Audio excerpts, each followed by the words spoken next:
Super കൺമണി സീരിയലിൻ്റെ ഏറ്റവും പുതിയ പ്രൊമോ റിവ്യൂയിലേക്ക് എല്ലാ കൂട്ടുകാർക്കും സ്വാഗതം. സുമിത്ര വന്ന് ഹേമയെ കണ്ടതിൻ്റെ ഭാഗമായിട്ട് ഹേമയുടെ മനസ്സാകെ മാറിയിരിക്കുന്നു. മാനസ ഒരു തെറ്റും ചെയ്തിട്ടില്ലെന്നും കൺമണി കൃഷിനെ പരിചയപ്പെടുന്നതിന് മുമ്പ് തന്നെ അവരുടെ വിവാഹം, മാനസയുടെയും കൃഷിൻ്റെയും വിവാഹം ഉറപ്പിച്ചിരുന്നതല്ലേ. പിന്നെ എങ്ങനെ മാനസ തെറ്റുകാരിയാകും? അതറിഞ്ഞു വെച്ചിട്ടും കൃഷിനെ പ്രണയിച്ച അവളല്ലേ തെറ്റുകാരി എന്നൊക്കെ രൂപത്തിൽ സംസാരിക്കുന്ന സമയത്ത് സത്യമേതാ തെറ്റേതാ എന്നൊന്നും അറിയാൻ വയ്യാത്ത അവസ്ഥയിൽ നമ്മുടെ ജയമോഹനാണെങ്കിൽ ഹേമയെ തന്നെ നോക്കിയിരിക്കുന്നുണ്ട്. എനിക്ക് എൻ്റെ മോളെ പുറത്തിറക്കണം, നമ്മൾ മാത്രമേ ഉള്ളൂ അവൾക്ക്. കൃഷിനും കൺമണിക്കും ആണെങ്കിൽ അവർക്ക് സപ്പോർട്ട് നിൽക്കാൻ ഒരുപാട് പേരുണ്ട്, നമ്മുടെ മോക്ക് അങ്ങനല്ല എന്നുള്ള രൂപത്തിനൊക്കെ സംസാരിച്ച് ജയമോഹൻ്റെ മനസ്സ് മാറ്റിയെടുക്കുന്നു. ഹേമ ഇങ്ങനെ നിരന്തരമായിട്ട് ജയമോഹൻ്റെ മനസ്സിലേക്ക് മാനസയെക്കുറിച്ചുള്ള ഓരോ കാര്യങ്ങളും പറഞ്ഞു കൊടുക്കുന്നതിൻ്റെ ഫലമായിട്ട് മാനസയെ പുറത്തിറക്കാൻ എന്തായാലും ജയമോഹനും ഹേമയും ശ്രമിക്കും. അതേ സമയത്ത് ദേവ്ജിയെ കണ്ട് സാഗർ തൻ്റെ മനസ്സിലെ ആശങ്കകളും വേവലാതികളും പറയുന്നുണ്ട്. അതായത് ബലരാമനെ ഫോൺ വിളിച്ചിട്ട് കിട്ടുന്നില്ലെന്നും ബലരാമൻ്റെ വീട്ടിൽ പോയി തിരക്കിയ കൃഷിനറിയാൻ പറ്റിയത് സുമിത്ര പറഞ്ഞു ബലരാമനും ഭാഗ്യശ്രീയും വിദേശത്താണെന്നും ടൈപ്പ് മെസ്സേജ് മാത്രമേ ഇടുന്നുള്ളൂ, മകളുടെ ഫോൺ നമ്പർ പോലും ഇല്ല എന്നുള്ള കാര്യങ്ങളൊക്കെ അറിഞ്ഞ കാര്യങ്ങൾ അതുപോലെ സാഗർ ആണെങ്കിൽ ദേവ്ജിയോട് പറയുന്നുണ്ട്. അപ്പോൾ ദേവ്ജി പറയുന്നുണ്ട് ഇതിൻ്റെ പിന്നിൽ എന്തോ ഒരു ചതിയുണ്ട്, ബലരാമനും ഭാഗ്യശ്രീയെയും എന്തെങ്കിലും അപായപ്പെടുത്തിയെന്ന് പോലും സംശയിക്കണം, കാരണം സുമിത്രയുടെ സ്വഭാവം നിങ്ങൾക്ക് എല്ലാവർക്കും അറിയാവുന്നതല്ലേ എന്നുള്ള രൂപത്തിനായിരിക്കും മിക്കവാറും പറഞ്ഞു കൊടുക്കുക.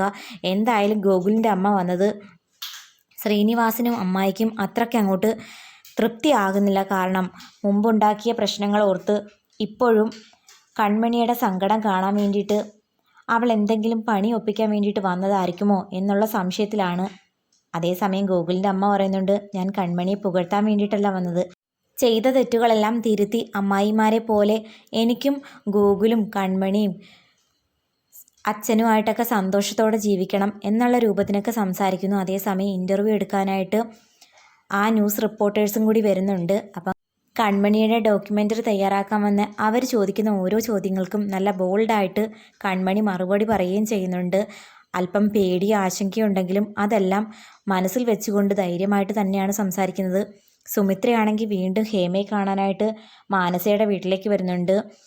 ഇപ്പോഴും അവൾ എൻ്റെ മരുമകൾ തന്നെയാണെന്നും എൻ്റെ മനസ്സിൽ ബലരാമനും അവളുമായിട്ടുള്ള വിവാഹം ഞാൻ ഉറപ്പിച്ചിരുന്നതാണ്, അതിനിടയ്ക്കാണ് ചില പ്രശ്നങ്ങൾ ഉണ്ടായത്, അതിനും കാരണക്കാരി കൺമണിയാണ് എന്നുള്ള രൂപത്തിനൊക്കെ ഹേമയുടെ മനസ്സ് വീണ്ടും തെറ്റിദ്ധരിപ്പിക്കുന്നുണ്ട്.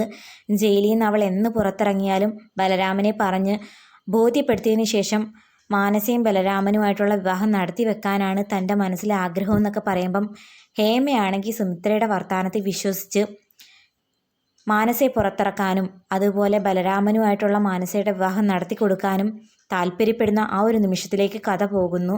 അപ്പോൾ എന്താകുമെന്ന് കാത്തിരിക്കാം. ഇനി മാനസയുടെ വിവാഹം ഗോകുലിൻ്റെ അമ്മയും സുമിത്രയും ഹേമയും എല്ലാവരും കൂടി കുളമാക്കുമോ, അതോ ഇനി സുമിത്രയോടുള്ള പക ഹേമയുടെ മനസ്സിലും വളർന്ന് വലുതാകുമോ എന്നൊക്കെ കാത്തിരിക്കാം. വീഡിയോ ഇഷ്ടമായാൽ തീർച്ചയായിട്ടും ചാനലൊന്ന് സബ്സ്ക്രൈബ് ചെയ്ത് സപ്പോർട്ട് ചെയ്യാൻ മറക്കല്ലേ കൂട്ടുകാരെ.